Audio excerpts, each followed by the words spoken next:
adigoo jilbaab gaduudan laamiga jambigiisa taagan intaan dib kuu jaleecay qosol soo jadka maada siinin anigoo jeemis tabal qaba jaakad aan amaah ku qaatay laba faroodna ii jaran tahay isha soo imaada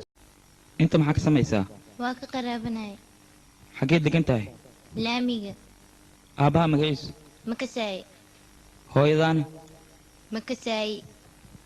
magacaaga waqti lumis هاي محا قبل سعدا ما بقى لسوي عهدن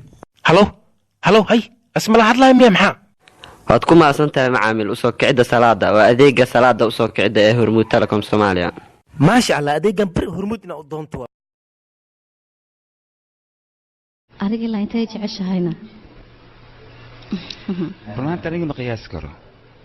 balse waxaan doonayaa nolosheeda inta ka dhiman adiga inaan kula qaybsado maxaa yeele waxaa tahay nolosheeda abuu fiir ani jecel diyaaru maahay maxaa yeele aaka ayaa laygu ilaaliyaa inay gale xataa kuu roon amba sidoo kale anahay dhashiikaa laygu ilaaliyaa haye miigu cabtay khatar aad tahay yaaba ku heli karo dooqaaga muxuu yahay abuu waxaa ii sheegtaa halahaanoo waray yaa kuu sheegay